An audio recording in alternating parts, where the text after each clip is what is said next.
আমাদের দুজনেরই বহুদিন থেকে কেরালা ঘুরতে যাওয়ার ইচ্ছা ছিল। আমরা সবাই জানি কেরালাকে গডস ওন কান্ট্রি বলা হয়, কারণ এখানকার গ্রিনারি, শ্বাসরুদ্ধকর সিনের বিউটি, বিচেস, ব্যাকওয়াটার সব মিলিয়ে কেরালাকে অপূর্ব সুন্দর করে তোলে। এখানকার অন্যতম সুন্দর জায়গা হলো মুন্নার। মুন্নারকে সাউথ ইন্ডিয়ার স্বর্গ বলে জানা যায়। আজকে আমরা ঘুরে দেখব এই মুন্নার। তোমরা ভিডিওটার সাথে দেখো এবং স্কিপ না করে পুরোটা দেখতে থাকো। সকাল সকাল আমরা রেডি হয়ে বেরিয়ে পড়েছি। আজকে যাচ্ছি মুন্নার। কোচি থেকে মুন্নারের ডিস্টেন্স 125 থেকে 26 কিলোমিটার। তাই আজকে আমাদের পৌঁছাতে বেশ অনেকটা সময় লাগবে, 4-4.5 ঘন্টার মতন জার্নি করতে হবে আমাদের আজকে।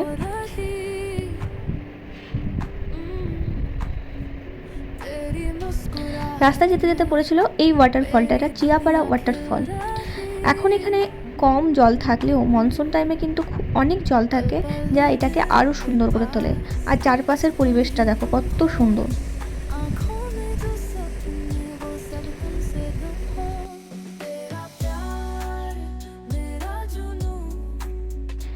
এবার আমরা চলে এসেছি স্পাইস গার্ডেন।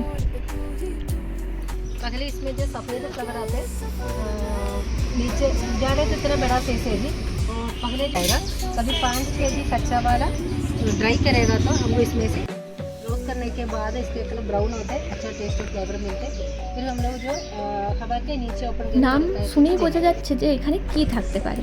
আসলে এখানে একটা ছোট্ট জায়গার মধ্যে রয়েছে বিভিন্ন রকমের গাছ, যেখান থেকে আমরা বিভিন্ন রকমের মশলাপাতি পেয়ে থাকি, যেমন তেজপাতা, দারচিনি, এলাচ, লবঙ্গ, ব্ল্যাক পেপার এরকম।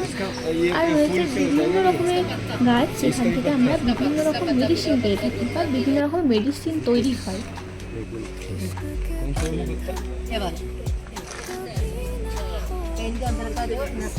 একজন ম্যাম আমাদের গাইড করছিলেন, আমাদেরকে বিভিন্ন গাছের সঙ্গে পরিচয় করে দিচ্ছিলেন এবং তার উপকারিতা বোঝাচ্ছিলেন, এবং বিভিন্ন গাছ থেকে আমরা কীভাবে মশলা পাই বা গাছের কোন অংশটা আমরা মশলা হিসাবে ব্যবহার করি সেগুলো বলছিলেন।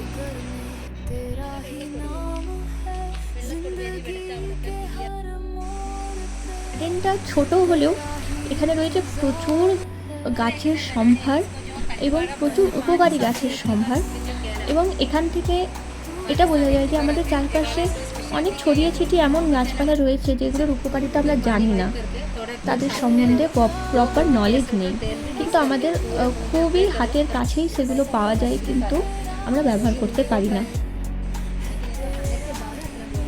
এই ছোট্ট গার্ডেনটা ঘুরতেও আমাদের বেশ অনেকটা সময় লেগেছিল, কারণ প্রত্যেকটা গাছে ছিল প্রচুর উপকারী গাছপালা, যেগুলোর সঙ্গে ম্যাম আমাদের পরিচয় করিয়ে দিচ্ছিলেন।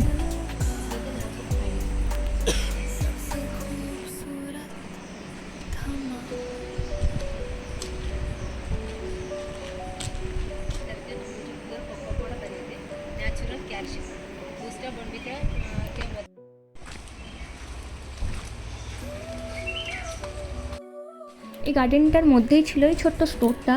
এখানে বিভিন্ন রকমের ওষুধ, ক্রিম ছিল, যেগুলো সম্পূর্ণ হার্বাল, আর যেগুলো আমাদের ত্বকের সমস্যা, চুলের সমস্যা, পেটে ব্যথা, হজম শক্তি বৃদ্ধির জন্য, সর্দি কাশির বিভিন্ন রকম ছোটোখাটো রোগের জন্য বিভিন্ন ওষুধ, ক্রিম পাওয়া যাচ্ছিল।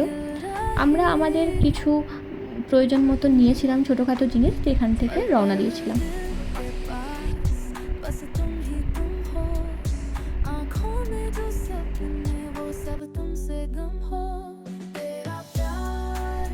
বেশ বেলা হয়ে গেছিলো, তাই চলে এলাম আমাদের লাঞ্চ নিতে। আমি নিয়েছিলাম একদম কেরালা স্টাইল, একদম অথেন্টিক কেরালা একটা ভেজ থালি, আর আমার হাজব্যান্ড নিয়েছিল একটা ননভেজ থালি। ও নিয়েছিল নর্মাল রাইস, আমি কিন্তু নিয়েছিলাম কেরালা রাইস, একদম অন্যরকম খেতে। আমরা আমাদের লাঞ্চ কমপ্লিট করে আবার বেরিয়ে পড়েছিলাম।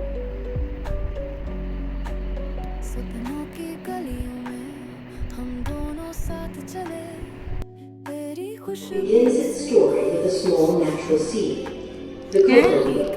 Harvested from ripe cocoa fruits, these beans are carefully fermented and then dried under the warm sunlight. This gentle process awakens the rich flavor. এরপর আমরা চলে এসেছি মুন্নার চকলেট ফ্যাক্টরিতে। প্রথমে স্ক্রিনে তোমরা কোকো বিনস থেকে কীভাবে চকলেট তৈরি হয় তার সম্পূর্ণ প্রসেসটা দেখলে। এখানে বিভিন্ন ফ্লেভারের চকলেট পাওয়া যাচ্ছিলো, যা নিজস্ব এই ফ্যাক্টরিতেই তৈরি। এছাড়া বিভিন্ন রকমের মশলার চা, বিভিন্ন রকমের ঘর সাজানোর জিনিস, জুয়েলারি, প্রচুর জিনিস পাওয়া যাচ্ছিলো এই স্টোরটাতে। চলো তোমাদের তাহলে স্টোরটা ঘুরে দেখাই ঠিক কী জিনিস সেখানে পাওয়া যাচ্ছে।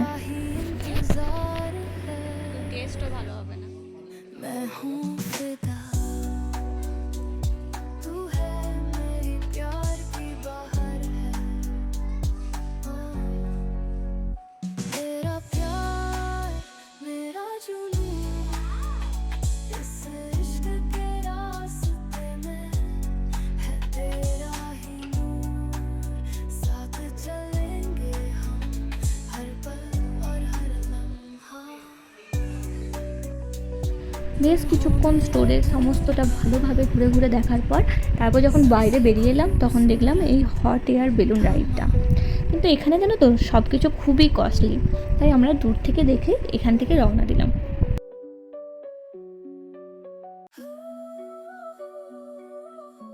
তারপর চলে এলাম এই সুন্দর জায়গাটা। এটা আসলে একটা ভিউ পয়েন্ট। সকালবেলা যখন মুন্নারে পৌঁছেছিলাম তখন ওয়েদারটা বেশ গরম ছিল, কিন্তু সন্ধে হতে হতে অনেকটাই ঠান্ডা হয়ে গেছে। আর এখান থেকে ভিউটা দেখো, সত্যিই খুব অসাধারণ লাগছে।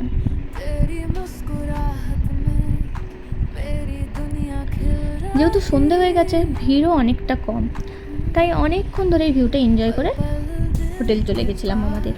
নেক্সট দিন মর্নিং থেকে আবার ভিডিওটা শুরু করলাম।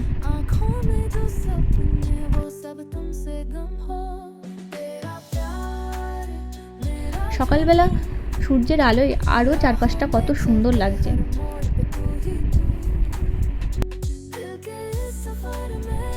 প্রথমেই চলে এসেছিলাম এই সুন্দর জায়গাটায়। এটা হচ্ছে ইকো পয়েন্ট। ইকো পয়েন্ট কেন বলা হয় নাম শুনেই বুঝতে পারছো।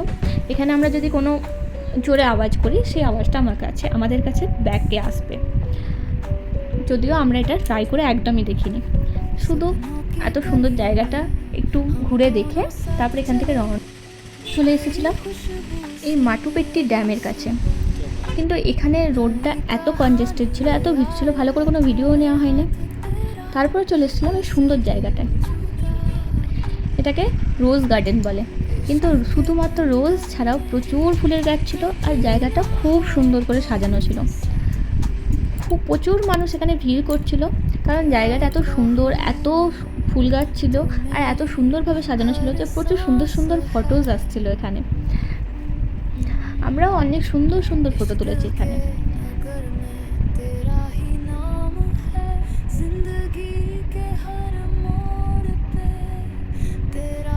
তোমাদের দেখো গার্ডেনটা ঘুরে দেখালাম যতটা পারলাম। তারপর দুপুর হয়ে গেছিলো, আমরা চলে এলাম লাঞ্চ করতেও আমরা চলে এসেছিলাম খুব সুন্দর একটা জায়গায়। এখানে দেখো আমাদের টেবিলের পাশে ভিউটা দেখো, যেন মনে হচ্ছে পুরো মুন্নার আমাদের উইন্ডোতে চলে এসেছে। আমরা লাঞ্চ করে আবার বেরিয়ে পড়েছিলাম। এবার যে জায়গাটা এসেছি এটা বলতে পারো মুন্নারের সবচেয়ে সুন্দর জায়গা এতক্ষণ যতগুলো জায়গা ঘুরলাম তার মধ্যে। মুন্নারের ট্রু বিউটি এই জায়গাটায় না এলে বুঝতেই পারতে না, যেন ছবির মতন সুন্দর।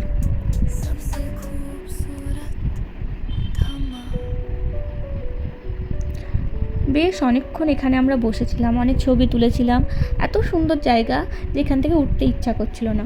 অনেকক্ষণ ধরে এই জায়গাটায় কাটানোর পর আমরা আমাদের পরবর্তী গন্তব্যের দিকে রওনা দিলাম। चांदनी रात में तुमसे बातें हो रही, तेरी मुस्कुराहट में। এরপর চলে এসেছিলাম একটা মিউজিয়ামে, টি মিউজিয়ামে। ঢুকেই দেখলাম বিভিন্ন রকমের যন্ত্রপাতি আর বিভিন্ন রকমের এই যে বিভিন্ন পশুর যে মাথার খুলিগুলোকে প্রিজার্ভ করে রাখা হয়েছে সেগুলো। আচ্ছা, তোমরা কি কেউ বলতে পারবে এগুলো আসল হয় না এমনি সাজানোর জন্য হয়? আমি অনেক জায়গায় দেখেছি, কিন্তু এটা ঠিক আমি বুঝতে পারি না যে এগুলো আসল না মানে এমনি। মনে হয় আসলই হয় যদিও। এরপর এখানে ছিল যে কোথায় প্রথমে চা পাওয়া যায়, কিভাবে মানুষ ইউজ করতে শেখে, কোন দেশে প্রথম পাওয়া যায়, প্রথম দিকে কিভাবে ইউজ হতো, কিভাবে এত বড় যে চায়ের যে বিজনেসটা গ্রো করলো অল ওভার ওয়ার্ল্ড, সেই সব যে হিস্ট্রিটা পুরোটা দেওয়া ছিল ওখানে। মুন্নারে কীভাবে চা ফ্যাক্টরি গ্রো করলো সেই সম্পর্কিত অনেক কিছু ছিল। প্রচুর অ্যান্টিক জিনিস যেগুলো আমরা ঘুরে ঘুরে সমস্তটা দেখছিলাম। कभी ना हो कोई फसल, क्या कहूँ मैं, तू मेरी हर सांस है। इस दिल के नगर में तेरा ही नाम है, जिंदगी के हर मोड़ पे तेरा ही इंतजार है। এরপর চলেছিলাম এই জায়গাতে। এখানে একজন ম্যাম ছিল, সে কীভাবে চায়ের পাতা থেকে চা তৈরি হয়, বিভিন্ন কোয়ালিটির কীভাবে চা তৈরি হয় সেগুলো বোঝাচ্ছিল। Only 3 sets of plucking.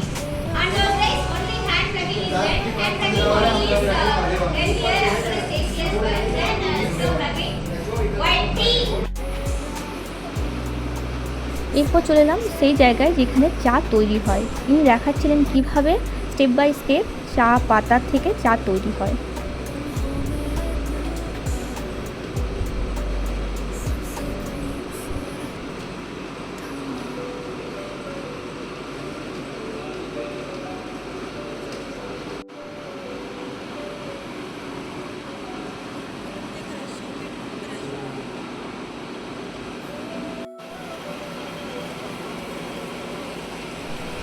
আজকের ভিডিওটা আমার এতটাই। কেমন লাগলো ভিডিওটা অবশ্যই কমেন্ট করে জানিও। আজকের মতন টাটা, বাই।